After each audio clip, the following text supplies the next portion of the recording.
Hola, ¿qué tal? Jueves 9 de junio del 2022. Bienvenidos amigos y amigas a Noticias 7. Aquí vamos a discutir, vamos a compartir con ustedes los temas más importantes de la jornada, pero antes saludamos a nuestros compañeros. Andrea, Carolina y Lautaro, ¿cómo están? Qué gusto, muy buenos días. Carolina, se anunciaron nuevas medidas para combatir la inseguridad en el país. Así es, hola, ¿qué tal, Vero, Andrea, Lautaro y a toda nuestra audiencia? El día de ayer la Agencia Nacional de Tránsito informó que se limita la movilización en motos a un solo pasajero.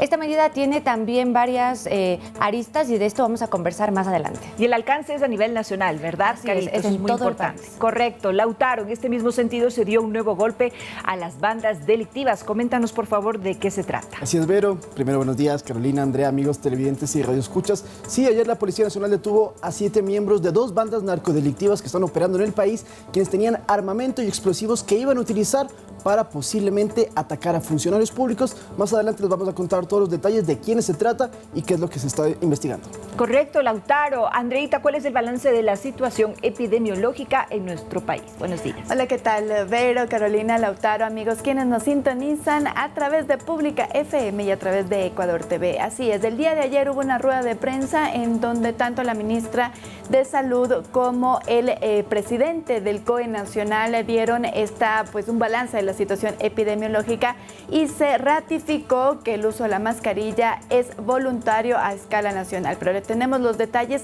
de cómo están los contagios en el país. Y seguramente también, Andreita y amigos televidentes, el tema de la presentación del carnet de vacunación sigue siendo obligatorio. Eso sí, sobre todo en los espacios cerrados, pero tú nos vas a tener más detalles adelante. Ahora hacemos una invitación para que nos sintonicen a través de www.eltelegrafo.com.es, Pública FM y a través de nuestras redes sociales. ¿Qué les parece entonces si damos paso a revisar los titulares?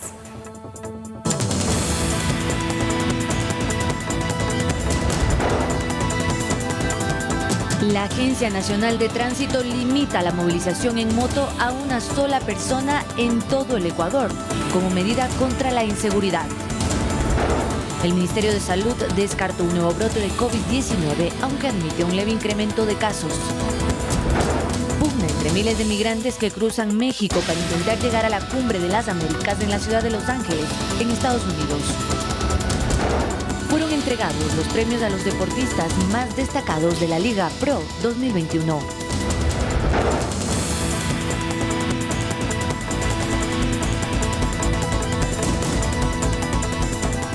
7 de la mañana con 3 minutos. Vamos con el desarrollo de la información, amigos televidentes. Y la Agencia Nacional de Tránsito emitió una resolución en la que prohíbe, atención, se prohíbe la circulación de 2 personas en una misma motocicleta. Y esto es a nivel nacional, como lo manifestamos. En el reglamento existen excepciones.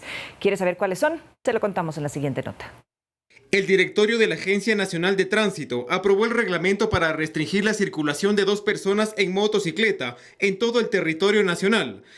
Pero esta normativa tiene ciertas excepciones, como el traslado a cónyuges o convivientes en unión de hecho, hijos o hermanos, personas con discapacidad, adultos mayores, mujeres o menores de 12 años. Este reglamento también le da la posibilidad a que los municipios, con base a su autonomía, puedan establecer, en base a sus ordenanzas, las normas complementarias que así creyeren conveniente hacerlos dentro de cada territorio. La ANT argumenta su decisión ante los hechos delictivos que se han registrado en el país. Según un informe de la Policía Nacional, en Quito se cometen 3 robos diarios a bordo de motos, mientras que en Guayaquil el 60% de los delitos se cometieron con este medio de transporte. Asimismo, un total de 220 muertes violentas se perpetraron bajo la modalidad de 2 personas en moto. Entes de control de tránsito realizarán operativos para dar cumplimiento a este reglamento.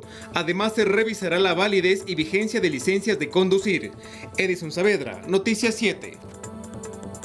Así es, como lo anunciábamos hace pocos minutos y para ratificar la información que acabamos de ver en el reportaje anterior, la Agencia Nacional de Tránsito, en conjunto con otras autoridades, ayer anunció esta limitación de la movilización para una sola persona en moto. Este reglamento, como bien lo decían, tiene ciertas excepciones. Por ejemplo, el traslado de cónyuges o convivientes en unión de hecho, hijos o hermanos, personas con discapacidad, adultos mayores, mujeres y menores de 12 años, según lo que indicó la Agencia Nacional de Tránsito también en un comunicado. ¿Desde cuándo se va a aplicar esta medida? Pues bien, ayer se dijo que esto va a regir desde exactamente ayer, 8 de junio. Sin embargo, luego se aclaró que este reglamento, esta medida tiene que estar primero publicada en el registro oficial y para esto pues no existe una fecha, podría ser hoy como el día de mañana. Eso tenemos que estar a la expectativa y nosotros de igual manera vamos a estarles informando de todos estos más adelante. Pero André, ¿tienes más información? Así es, lo que tú has dicho, Caro, es bastante importante porque una vez que se ya emita esta resolución en el registro oficial, veremos cuál es la sanción. El día de ayer en la rueda de prensa no se dio mayores detalles de cuál sería la sanción para las personas que hagan caso omiso de esta medida, pero lo que sí se dio a entender más bien fueron los antecedentes y el por qué se está dando pues esta resolución. Ellos dicen que en promedio hay 3 robos al día en moto solo en Quito y en Guayaquil es alrededor del 60%. Los delitos desde inicios del año ya suman casi 6,000 en motos y es por eso que la Agencia Nacional de Tránsito había tomado esta decisión. Pero también otro de los datos que ellos han dado para poder tomar esta medida es que hay ya 220 muertes violentas por 2 personas o digamos perpetradas por 2 personas en motolauta. Para complementar, el 60% de delitos en Guayaquil es por motocicletas en las que viajan 2 personas, porque así funciona el sicariato. Hay uno que es el que está en la moto esperando a que la otra persona cometa el crimen y luego lo espera, se suben y escapan. Así es como funcionan las bandas y los diferentes delincuentes. Esa es una forma que se ha estado replicando en el Ecuador. Inició en Colombia en los años 80, cuando los sicarios de Pablo Escobar y los diferentes cárteles empezaron a asesinar personas bajo este modus operandi y en el Ecuador ya se han replicado. Como contexto también, en Quito principalmente se estaba hablando y debatiendo sobre aplicar esta medida. Ahora, con lo que ha hecho la Agencia Nacional de Tránsito, es en todo el país. Así es, y solo quería complementar, el día de ayer en la rueda de prensa también se habló sobre licencias fraudulentas. Lo que han dicho es que en estos operativos en donde se va a revisar que 2 personas no incumplan esta medida de estar en la motocicleta, también se va a hacer operativos para decomisar estas licencias que ellos dicen que son alrededor de 85,000 licencias que están fraudulentas. Para complementar las cifras en Esmeraldas, el 77% de delitos también han ocurrido con 2 personas en motocar. Y recuerden ustedes que cuando conversábamos aquí sobre esta alternativa que se estaba analizando en Quito, mencionábamos que esto ya se había aplicado en otras ciudades, como por ejemplo en Quevedo, en Santa Elena, en Manta, en Guayaquil. Ahora evidentemente esto ya es un reglamento que se aplicará a escala nacional y esperemos que evidentemente sea una herramienta para poder combatir la inseguridad en estos momentos. Anoche que salía de aquí del canal, vi algunas motocicletas que iban todavía con 2 personas.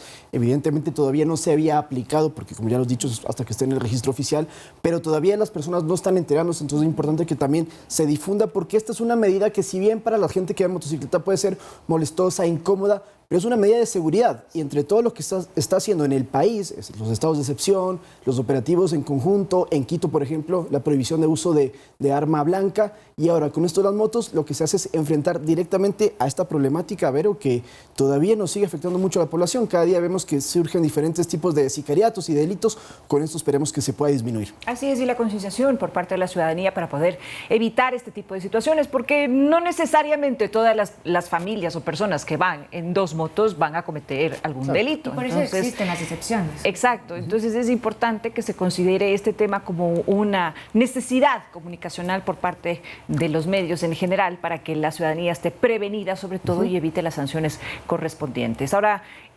vamos con una división y pasamos al otro tema.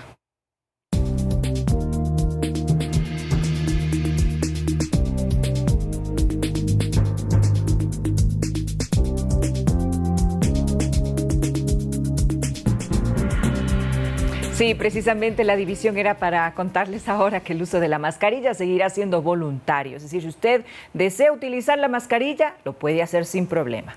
Y esto es a nivel nacional. Así lo informaron autoridades de salud quienes realizaron un balance de la incidencia de contagios de COVID en el país. Y sobre todo si es que ha habido un incremento de casos. Veamos. Nos hemos mantenido ya a la baja, tanto abril como mayo ha seguido bajando y tenemos un porcentaje de exceso de mortalidad menor que lo que tuvimos prepandemia. Y esto también es muy importante. Con un análisis de la situación epidemiológica en el país, la ministra de Salud, Jimena Garzón, aseguró que las cifras de contagios de COVID-19 siguen a la baja. Entre los datos que detalló en una rueda de prensa, aseguró que de las 516 camas del Ministerio de Salud disponibles para casos COVID, solo están ocupadas 13 y 4 pacientes en cuidados intensivos. En el subsistema de salud hay 28 camas ocupadas de las 166 que están dirigidas para pacientes con esta enfermedad. No hay pacientes en cuidados intermedios y 12 están en cuidados intensivos. En la red privada están ocupadas 4 camas de 135 asignadas para COVID. No hay pacientes en cuidados intermedios y hay 8 personas en UCI. ¿Pero qué pasa en el sistema educativo? Garzón lo explicó. Nosotros no tenemos casos hospitalizados de niños ni tampoco en cuidados intensivos. Sí, nosotros sugerimos prudencia cuando los niños estén con gripe, pues que usen mascarilla, al igual que los adultos. Con el resultado de las estadísticas señaladas, el presidente del COE Nacional, Juan Zapata, aclaró: el COE Nacional ratifica la resolución que establece el uso voluntario de las mascarillas en espacios abiertos y cerrados. Según las autoridades, la vigilancia epidemiológica continuará en el país para tomar decisiones acorde a los datos. Andrea Orbe, Noticias 7.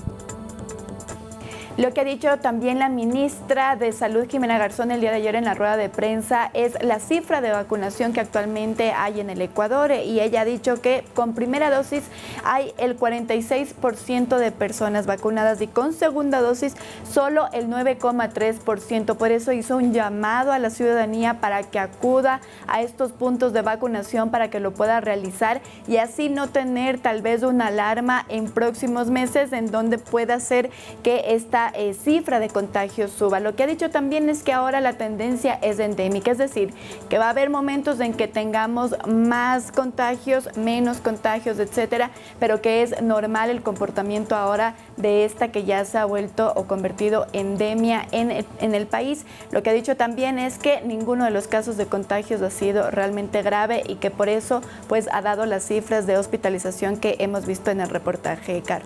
Así es, y justamente quizá es un poco lógico el hecho de este leve incremento o la variación de la curva epidemiológica, de la curva de contagios, a raíz de que se dio el relajamiento de las medidas sanitarias. Esto no solamente ocurre aquí en el país, ha ocurrido también en otros países de la región en donde se han tomado medidas similares y en Europa en donde ciertamente se han tomado estas medidas hace ya tiempo atrás. Nosotros en producción, no sé si me pueden ayudar, cómo visualmente se puede ver esta curva epidemiológica desde el día 28 de abril, cuando se dio la determinación de la relajación de medidas sanitarias. Ustedes pueden ver hasta el 6 de junio, que es la fecha de corte de estos datos, existe una variación de la curva epidemiológica. Justamente el día 6 de junio es donde se registraron mayor número de casos, pero sin embargo no es significativo, como justamente se mencionaba ayer, este pequeño aumento. En la semana 20 se notificaron 1.661 casos, es decir, 560 más de lo que se reportó en la semana 19, pero como ya se ha mencionado, a pesar de esta variación, la baja en hospitalizaciones y mortalidad es persistente. De hecho, ayer que revisaba estos datos de Working Data de la Universidad de Oxford, que está hecho en base a la información oficial, se hace una comparación entre la región y evidentemente los casos de muerte por COVID en Ecuador son muy bajos. Lauta. Justamente creo que eso es algo destacable. Cada semana, comparando al inicio del año, cuando teníamos más de 100 personas que a veces habían fallecido, y durante la pandemia, recordemos en Guayaquil que murieron miles, ahora actualmente es una persona por semana, y es una persona que o no ha sido vacunada con las 4 dosis de refuerzo, o sea, las 2 dosis, las otras 2 de refuerzo, las 4 en total, o son personas que tienen enfermedades crónicas y que eso también afecta mucho. Aquí estamos viendo, por ejemplo, en el cuadro, los datos del COVID, las muertes por millón de habitantes, y ustedes están observando que en el Ecuador ha descendido. A principios de mayo estaba en baja, subió en junio luego de la relajación de las medidas, y otra vez está en descenso, lo cual es muy positivo. Y también, dentro de lo que hemos estado conversando, explicarle a nuestros amigos televidentes y radioescuchas que en el Ecuador la única variante del COVID que está presente es la Omicron, que según la ciencia es la más suave. Sí, es la más transmisible evidentemente, pero es la variante menos fuerte y menos agresiva comparada a la Delta y las anteriores que causaban mucho más daño, y eso estamos viendo reflejado, que las personas se contagian, pero no necesariamente llegan a los hospitales, y de esa manera yo creo que podemos estar más tranquilos. Sin embargo, creo que el mensaje al cual nos sumamos nosotros es, si usted desea usar mascarilla, hágalo por su seguridad y la de sus seres queridos. Es una muy buena recomendación, Lautaro y compañeros, amigos televidentes. Sin embargo, es importante también destacar el llamado que está haciendo la autoridad de salud para que se puedan aplicar sobre todo las dosis de refuerzo. Es muy importante que usted tenga un control de cuántas dosis de refuerzos ha tenido, y sobre todo en casos donde se presenta una preexistencia o donde hay consideraciones como, por ejemplo, mayores de 50 años, personas que tienen enfermedades que son complicadas, deben acudir a los centros de salud pública que están pues justamente habilitados para poder aplicar esta dosis de refuerzo. Hay mucha relajación en ese sentido, la ciudadanía está un poco confiada, se han tenido solamente 2 o hasta 3 dosis, cuando es importante también tomar en consideración que nunca es tarde para tener una dosis de refuerzo. De acuerdo, así es. Lo que ha dicho también, y precisando lo que ustedes comentan, Caro y Lautaro, sobre el número de fallecidos, lo que ha explicado la ministra el día de ayer es que desde la semana 20 más o menos hasta esta, que es la 28, ha habido solo una persona fallecida, adulto mayor, que tenía comorbilidades y no tenía puesta las 3 dosis de refuerzo. Importante lo que tú has señalado, Vero, también. Pero lo que también se conversó el día de ayer en la rueda de prensa, que me parece que antes de pasar a otro tema deberíamos ponerlo sobre la mesa, es sobre este robo que hubo en el Hospital del Adulto Mayor en Quito. Se robaron fundas de nutrición, 90 cajas en una bodega. La ministra ha rechazado, como todos nosotros evidentemente, este robo que han tenido aquí en la ciudad de Quito. Lo que ha dicho la ministra es que se están revisando las cámaras de exteriores del hospital. Hay indicios de que se movieron incluso las partes de arriba de los techos para coger esta medicina. Sin embargo, también ha dicho que hay stock suficiente para poder seguir dándoles a los adultos mayores este suplemento, Lauta. Que ya fue presentado la denuncia en la Fiscalía para que las autoridades puedan investigar, que parecería sí que hay personas relacionadas dentro de este propio hospital de atención adulto mayor.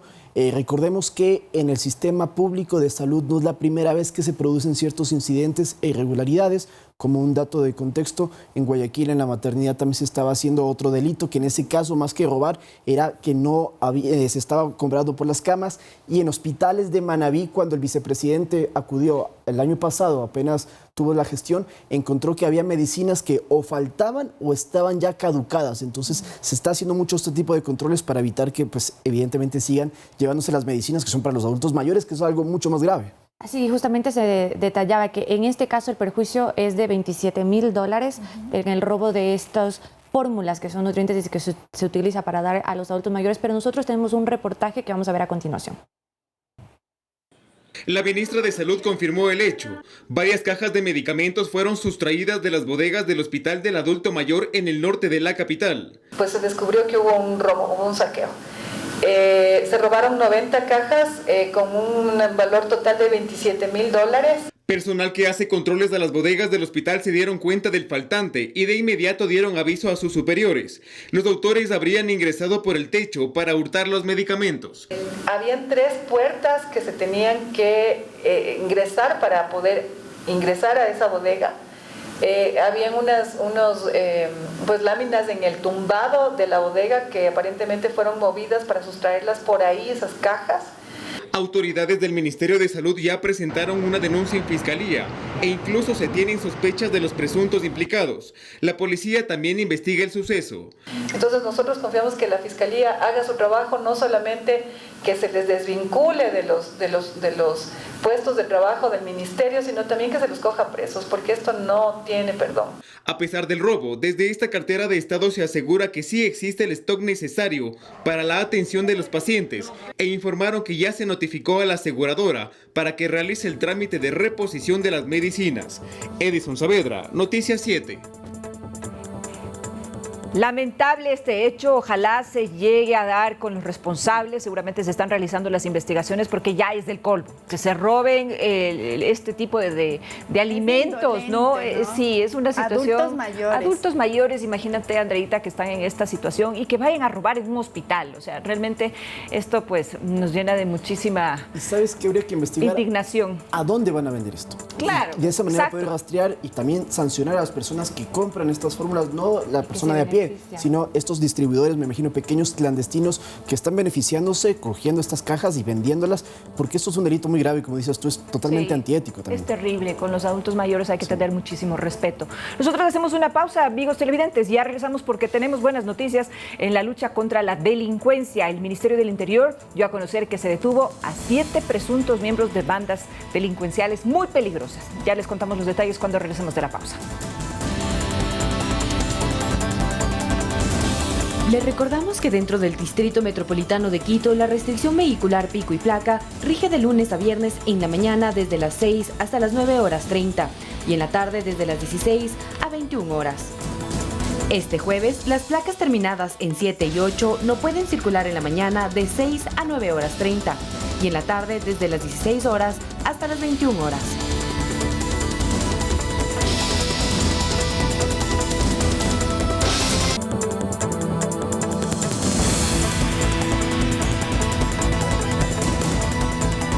Seguimos informando, amigos televidentes, qué bueno que nos acompañen esta mañana. Ahora les contamos cómo les habíamos anticipado, que el Ministerio del Interior dio a conocer que se detuvo a 7 presuntos miembros de organizaciones delictivas peligrosas. En su poder se encontró armas de fuego, municiones, explosivos y chalecos antibalas. Según los primeros indicios, los aprehendidos tenían planeado ataques a funcionarios e instituciones públicas. Los detenidos pertenecerían a las bandas de los Tiguerones y de los Lobos.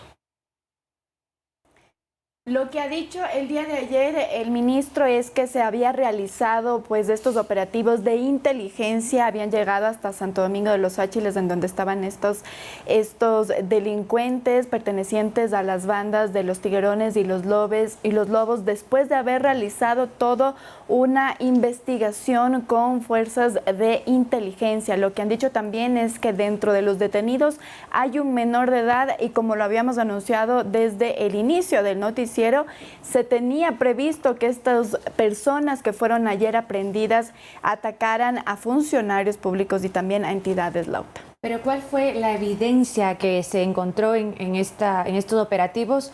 Pues a mí me ha sorprendido porque, de acuerdo a la información que fue dada, se decomisaron 3 armas automáticas, 4 revólveres, una granada militar, 5 cápsulas detonantes mecánicas, mechas lentas, 3 cilindros de pentolita, que es este explosivo que ya se utilizó en Guayaquil para un atentado, también un fusil, chalecos antibalas con logos policiales y también militares, como ustedes pueden ver en las imágenes, que es justamente este armamento que fue decomisado y todos estos elementos. Se decomisó además una moto, un vehículo reportado como robado, 5 celulares y también varios gramos de marihuana, según la información que ha sido dada, Lauta.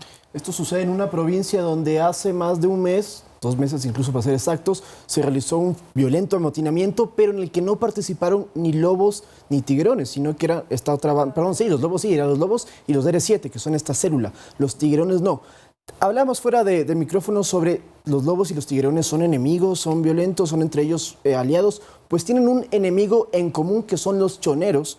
Por eso es que ellos se han unido y aliado en las diferentes matanzas dentro de las cárceles para atacar a este grupo de los choneros, que era el más grande narcodelictivo del país. Los lobos están dedicados al microtráfico, son una de las células que más han crecido en los últimos tiempos, mientras que los tiguerones tienen su mayor presencia en la provincia de Esmeraldas. En Santo Domingo la dominan mucho más estos sujetos de los lobos. Ahora, como un dato también para darle el contexto a nuestros amigos televidentes, los tiguerones recibieron supuestamente apoyo financiero de Leandro Norero, alias El Patrón, quien ustedes recordarán que fue detenido hace algunas semanas con lingotes de oro y que está vinculado a otras personas que más adelante se los vamos a comentar. Ahora, precisamente sobre ese tema, Lautaro, compañeros, amigos televidentes, sería interesante hacer un poco de remembranza histórica, ¿no? Porque nosotros tenemos que recordar que en el gobierno de Rafael Correa se les dio la oportunidad a las bandas delictivas para que de alguna manera se entreguen, y esto sucedió con los Latin Kings, por ejemplo, y a partir de la entrega de los Latin Kings vemos que también se desprendió una serie de personas que ocuparon diferentes cargos públicos de la administración del gobierno de Correa y que posteriormente degeneraron también en otros conflictos. Vemos entonces que estas facciones de los Latin Kings después se transformaron o se deliberaron en otras facciones también muy violentas y que por supuesto debido a que muchos de sus líderes han sido asesinados salvajemente, como lo que pasó con el líder de los choneros, pasa que van subiendo, ¿no? Van cambiando, van migrando estas organizaciones delictivas y es ahí donde se están disputando pues el poder y también el territorio para el expendio del microtráfico y del narcotráfico. Ahora que tú mencionas a los Latin Kings, recordemos que en Quito falleció el líder de esta organización y era, según la hipótesis de la policía, porque tuvo problemas con los lobos, porque estaban discutiendo sobre la venta de microtráfico de droga en Quito. Se dice incluso que tuvieron una reunión en el Parque de la Carolina, terminó mal, y esto habría provocado que desde los lobos dieran la orden de asesinar al líder de los Latin Kings. Así es. Y hablando precisamente del narcotráfico y el microtráfico, el día de ayer el presidente Guillermo Lasso en la Cumbre de las Américas ha ya demostrado su interés por crear un plan Ecuador que se asimila al plan Colombia que se tuvo, ustedes recordarán, desde el 2000 aproximadamente hasta el 2016, en donde Estados Unidos le dio aproximadamente $7.000 millones para poder combatir al narcotráfico. En Colombia lo que se hizo fue un poco volcar este presupuesto a combatir las guerrillas y como sabemos tal vez de este problema del micro y el narcotráfico aún no se logró pues resolver con este plan Colombia, pero lo que ahora pide el gobierno ecuatoriano es directamente una ayuda del gobierno estadounidense para crear un plan Ecuador en ese sentido que se, como digo, se asemeja mucho al plan Colombia. Y lo importante de esto, Andreita, compañeros y amigos televidentes, es que existe toda la apertura por parte del gobierno estadounidense para brindar esa ayuda ya al Ecuador en esta lucha contra el narcotráfico. Nosotros recordamos que estamos viviendo un poquito lo que se vivió en Colombia precisamente, y en este caso ya hay entonces un acuerdo con el gobierno de los Estados Unidos. Vamos a esperar para conocer cuáles son exactamente las cifras de apoyo, porque como bien lo dijo Andrea, son más de $7.000 millones que se ha entregado por parte del gobierno estadounidense al gobierno colombiano mientras duró este plan. Y no solamente es el dinero, sino también la estrategia de seguridad y sobre todo toda la experiencia que se ha logrado obtener para poder vencer de alguna manera al narcotráfico, pero sobre todo los colombianos vivieron una época de terror, de terrorismo, que ventajosamente nosotros en nuestro país todavía no lo estamos viviendo y que esperemos que no lo vivamos. Pero esta apertura por parte de Estados Unidos ya se ha podido ver justamente a inicios del mes de junio. Estados Unidos donó polígrafos a la Policía Nacional. El ministro Carrillo en ese momento mencionó que los altos mandos serán los primeros en someterse a estas pruebas de confianza, pero también hace apenas 2 días, el 7 de junio, se donaron 19 autos y camionetas a la policía de Guayaquil. Esto lo hizo por parte de la Embajada de Estados Unidos. Esta donación está valorada en alrededor de $850.000 y estas son parte de las herramientas. Se ha dado también tecnología. Se mencionaba que en esta donación forma parte también computadoras, que es importante, y se menciona esta cercanía que tiene ya el gobierno de Estados Unidos con el gobierno de Ecuador para justamente luchar contra el crimen organizado y el narcotráfico, empezando por esto, de dotar de herramientas, de tecnología y también de los polígrafos, que yo creo que sería muy importante estas pruebas de confianza, no solamente al alto mando militar, sino a los uniformados en general. Sí, porque en el último año han habido más de 4 o 5 entregas de diferente tipo de... Militar, claro, policial. Porque los polígrafos, como tú lo has dicho, van directamente para el tema interno de control interno de la Policía Nacional, no para los delincuentes, sino que va para que puedan los generales, porque recordemos que Estados Unidos denunció que había narcogenerales de policías y de militares, en este caso, pero por eso van los polígrafos. En estos últimos años, más de 4 entregas grandes de diferente equipo tecnológico hizo Estados Unidos, que no es el único país que nos está apoyando. Israel, Colombia, en Europa también España nos ha colaborado muchísimo para enfrentar a este crimen organizado que, como bien lo dices, Vero, todavía no tenemos terrorismo a la escala de Colombia, pero creo que ya nos estamos acercando mucho porque los coches bombas los estamos observando sobre todo en Guayaquil, en Esmeraldas, donde se está aplicando mucho esto, los amedrentamientos, las masacres carcelarias que han cobrado casi la vida de 400 personas. Entonces, por eso es que el gobierno nacional en el exterior lo que trata de plantear es este problema del narcotráfico, porque lo que pasa en el Ecuador, la inseguridad, es producto del narcotráfico, hay que enfrentarlo y se necesita un apoyo de todos. Y además del narcotráfico también tenemos el tema de la corrupción, y es lo que conversábamos justo con Andrea sobre los Latin Kings que tú nos decías, Vero. Hay nueva información sobre lo que sucede con el asambleísta Ronnie Aliaga, quien fue miembro de los Latin Kings y que fue fotografiado junto a una persona que no era de las bandas delictivas, sino del entramado de corrupción. Hablo de Javier Jordán. André, hay más información sobre eso, ¿no? Así es, y es que el asambleísta independiente Fernando Villavicencio el día de ayer pues denunció un supuesto vínculo entre el expresidente Lenín Moreno y Javier Jordán Mendoza. Él es prófugo de la justicia ecuatoriana por supuestamente ser parte de una red de corrupción en hospitales públicos, a quien también se lo relaciona con el narcotraficante Leandro Norero y el asambleísta Ronnie Aliaga. Según Villavicencio, Javier Macías Carmiñani, supuesto testaferro del exmandatario Moreno, vendió un inmueble en Salinas valorado en $3 millones a una empresa offshore, cuyo representante es Jaime Coronado Llanos, un ciudadano peruano ecuatoriano que sería sustituido de Jordán Mendoza. Esto parece también un trabalenguas un poco, ¿no? Por todo lo que involucradas, implicadas. Esto es lo que ha dicho el asambleísta Fernando Villavicencio y tenemos un directo de las declaraciones del día de ayer. El señor Carmignani estuvo en esa fiesta, entiendo yo, para festejar, a más del cumpleaños de Javier Jordán, un gran negocio realizado con una mansión de propiedad del señor Javier Macías Carmignani, testaferro de Lenín Moreno.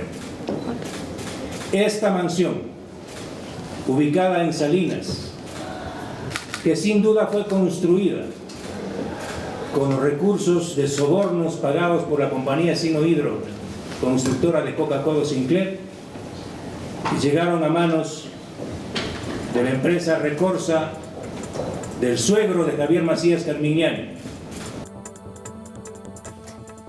Así es, vamos a intentar un poco explicar qué fue la información y de dónde empieza lo que ayer justamente mencionaba el asambleísta independiente Fernando Villavicencio. Todo surge, no sé si ustedes recuerdan, de esta fotografía en donde se le ve al asambleísta, ahí está justamente Ronnie Aliaga en un viaje a Miami.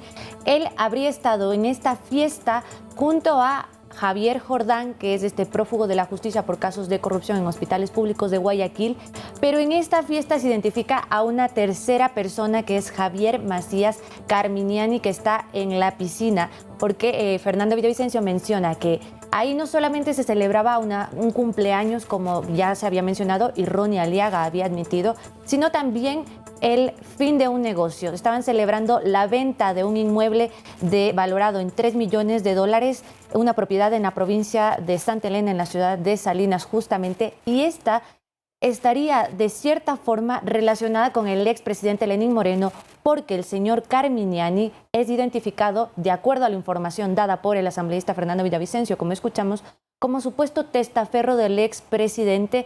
Y claro, ahí se hacía una relación también en que el asambleísta Ronnie Aliaga criticó, y él fue uno de los que llevó a la Asamblea la investigación del caso Una Papers de los offshore, que se le involucraba al expresidente Moreno, y esta relación que había ahí es algo que también se cuestionaba de por qué Ronnie Aliaga está con una persona cercana a Lenín Moreno cuando él mismo denunció el caso de INA Papers. Creo que has dicho la palabra clave, INA Papers. Por eso es que Javier Macías, ustedes pueden recordarlo y a los que no, les retomamos de qué se trataba este caso.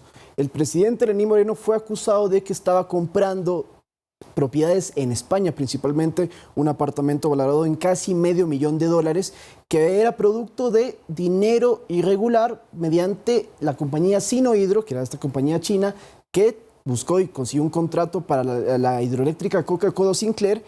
Y lo que hizo Sinohydro es haber pagado supuestamente sobornos a una empresa Recorsa del señor Contó Patiño, que es el suegro de Javier Macías. Le dieron el dinero a Recorsa, Recorsa mandó a la compañía INA Investment, que era propiedad de la familia Moreno, presidente Lenín Moreno, él no fue él fundó esta empresa, según se dice, en Belice, luego se la domicilió en Panamá. El hermano de Moreno, Edwin Moreno, fue el que luego ese dinero lo cogió y lo mandó a otras empresas, diferentes empresas, y de esa repartición del dinero es que Javier Macías, amigo cercano del expresidente Lenín Moreno, empezó a comprar apartamentos en Alicante, vehículos, joyas, diferentes tipos de cosas. Y esta mansión sería también parte de este dinero. Eso se está especulando. Eso es lo que justamente Fernando Villavicencio diría, que todo tiene que ver con el dinero de Sinohydro, que todo tiene que ver también con esta empresa que tú has mencionado. Ronnie Aliaga ya tiene una investigación dentro del Comité de Ética de Unión por la Esperanza, de su propio partido. Esto, de hecho, lo había mencionado el expresidente Correa. Veremos también qué pasa en la Asamblea, Berito. Sí, justamente ahora lo importante es saber cuál es la reacción de la Asamblea y por parte del presidente Virgilio Saquicela, quien se pronunció en un medio de comunicación hoy en la mañana. Él manifestó que la Asamblea Nacional va a seguir con el procedimiento que debe hacerse en estos casos. Es decir, si existe ya la denuncia, se hará la investigación necesaria y serán todos los casos necesarios para poder determinar por el órgano recurrente si es que existe o no existe precisamente este tipo de situación. Y en caso de hallarse la culpabilidad, obviamente las sanciones serán las pertinentes. De tal manera que no existe este blindaje que se había mencionado por parte de un sector de UNES hacia el legislador. Estaremos pendientes entonces precisamente de la transparencia que se pueda realizar frente a todas las evidencias que se están analizando en este caso, compañeros. Y como un datito que me quedó dentro de esto, INA Papers, 18 millones de dólares es lo que se dice que pagó Sinohydro para que llegara a INA Papers y luego se hiciera todo este escándalo de corrupción. Una investigación que está ya en Fiscalía hace varios años, ¿no? Así es, correcto. Entonces estaremos pendientes. Ya hay la palabra y el compromiso por parte del presidente de la Asamblea de dar paso precisamente a este proceso investigativo. Hacemos una pausa, pero ya regresamos con más porque viene enseguida nuestro segmento deportivo con nuestro compañero Fabián Alarcón, quien nos tendrá novedades de lo que sucede en el deporte nacional e internacional.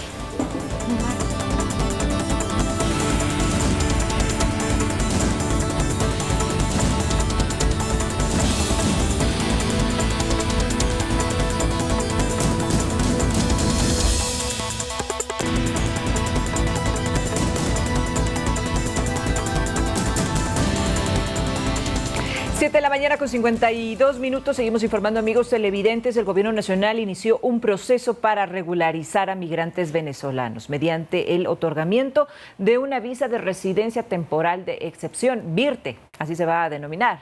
La entidad tiene 4 meses de plazo para el proceso. Alrededor de 250.000 migrantes venezolanos serían regularizados en una primera etapa que emprende la Cancillería. El 1 de junio pasado ya lo había adelantado el presidente Guillermo Lasso cuando se firmó el decreto ejecutivo número 436, en el que se dispuso otorgar amnistía migratoria e iniciar un proceso de regularización extraordinario a personas de esa nacionalidad. El primer paso que la Cancillería y el Ministerio del Interior en conjunto efectúan es un proceso de registro de permanente migratoria. Para esto se tendrá un plazo de 3 meses. A través de ella vamos a conocer el número exacto de ciudadanos venezolanos que se encuentran en el país y el número de ciudadanos venezolanos que van a beneficiarse con el proceso de regularización. Una vez realizado el registro, el Ministerio de Relaciones Exteriores se encargará del trámite para la regulación extraordinaria. ¿Qué pueden hacer? Todo lo que puede hacer un ciudadano extranjero que ya se encuentra en condición regular en el país. Trabajar, ser parte, como decía hace un momento, del motor productivo del país. También tiene obligaciones, no solo tiene derechos, ¿no? Contribuciones a la seguridad social. ¿Pero quiénes se podrán acoger a este proceso? Venezolanos que hayan ingresado regularmente a Ecuador a través de los puntos de control migratorios oficiales, quien cumpla el proceso de registro ante el Ministerio del Interior y que no sean considerados una amenaza o riesgo para la seguridad pública. La regularización no es el fin, no buscamos regularizar por regularizar, buscamos la inserción, la inclusión socioeconómica de los ciudadanos. Ese es el fin. La visa será gratuita y tendrá una vigencia de 2 años renovables por una ocasión. Andrea Orbe, Noticias 7. Ayer conversando con el ministro encargado Luis Vallas nos comentaba sobre este proceso que ya inició desde el 1 de junio, se firmó ya el decreto por parte del presidente Guillermo Lasso y lo que en primera instancia se va a realizar es el registro de todos los ciudadanos venezolanos que actualmente están en el Ecuador. Él dice que aproximadamente, y según estadísticas del ACNUR y de otras instancias, hay alrededor de 520,000 venezolanos aquí, pero evidentemente no todos están registrados y ahora, como tú y conversábamos en off, Vero, es importante tener información fidedigna de quienes han ingresado.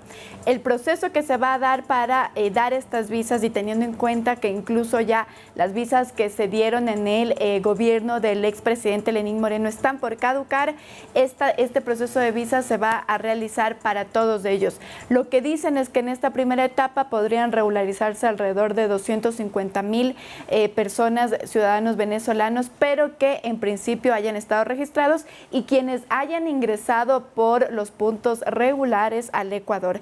Lo que se dice también es que hay muchos más venezolanos, sin embargo, no son quienes se quedan, es decir, hay muchos que están solo de paso, Caro. Así es, y justamente Ecuador ha sido históricamente un país de acogida de migrantes, tanto lo que ocurrió durante las dictaduras de Chile, de Argentina, de Uruguay, la guerra civil en Colombia, lo que pasó en Perú y ahora también en el éxodo de los venezolanos que justamente, como mencionabas, quizá muchos pasan por Ecuador como un país de tránsito hacia otros países como Chile o como Perú, pero son pocos los que se quedan, alrededor de 514,000, se acuerdan los datos que se tienen, y esperemos que esto les pueda servir. Nosotros que estamos cerca de la Embajada de Venezuela aquí en la Eloy Alfaro y en Amazonas, hemos visto en estos días, desde el día lunes, largas filas de venezolanos que están ahí haciendo desde muy temprano en la mañana para poder hacer sus trámites. Ecuador podrá reconocer las visas, los pasaportes de los venezolanos, incluso si están hasta 5 años caducados, para poder hacer este trámite de regularización. Ayer nos acercamos, a la fila que estamos viendo en todas estas semanas para averiguar por qué era lo que ocurre. Lo que nos pudieron comentar algunos ciudadanos venezolanos es que ahora mismo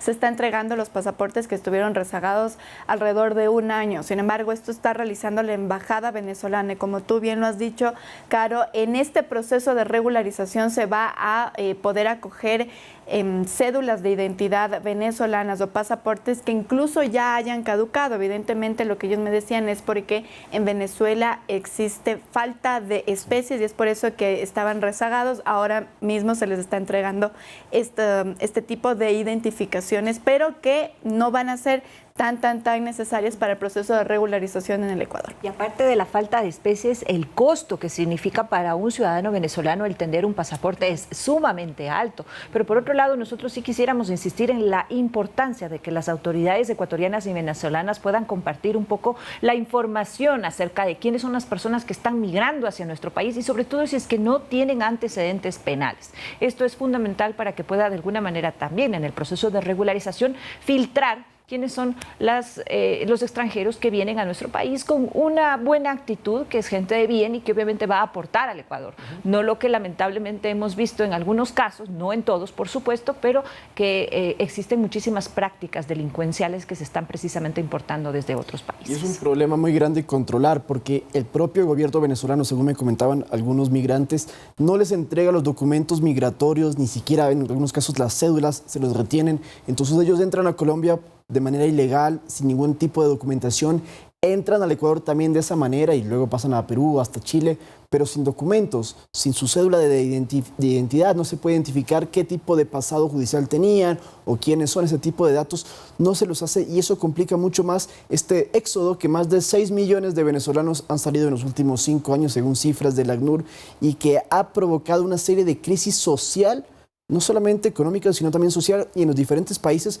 porque es un problema, como lo mencionan las diferentes naciones, de que el tema no es que no se pueda recibir a personas extranjeras, el problema es todo lo que está conllevando y en el Ecuador la inseguridad es parte de lo que se menciona, que no es todo eso, sino. Pero justamente es lo que mencionaba, ahorita veíamos en la nota el canciller encargado, y es que no solo se trata de regularizarles, sino que esto permita que las personas a quienes se les da documentos ecuatorianos, porque ellos tendrán ya una cédula aquí en el país, puedan formar parte de la actividad económica, puedan formar parte de la actividad social también legalmente y que este sea un aporte para la sociedad y no tenga que ser necesariamente ni una carga y tampoco un elemento que perjudique a la sociedad como tal. Y hay muchos niños, muchas familias que vienen con niños pequeños. Es muy importante que se les dé acogida y sobre todo que estos niños puedan estudiar, que puedan también tener acceso a la educación y tener acceso a la salud. El proceso de vacunación, por ejemplo, para los extranjeros ha sido muy positivo. Lo que decía también el ministro es que no necesariamente se necesita la regularización para estos servicios,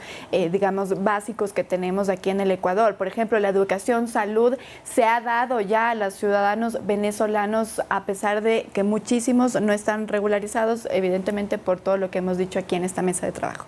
Y de esta manera nosotros llegamos al final de la presente emisión informativa. Se nos quedaron algunos temitas que conversar, lamentablemente. Sí, mañana seguramente, y de alguna alerta también para la ciudadanía. Pero antes, rapidito, Lautaro, por favor, coméntanos sobre este tema de estafas en el aeropuerto. Sí, como abrebocas para mañana tenerlo. Si usted recibe algún llamado, notificación o aviso de que hay ofertas laborales en el aeropuerto de Quito, tenga mucho cuidado porque se trata de una estafa.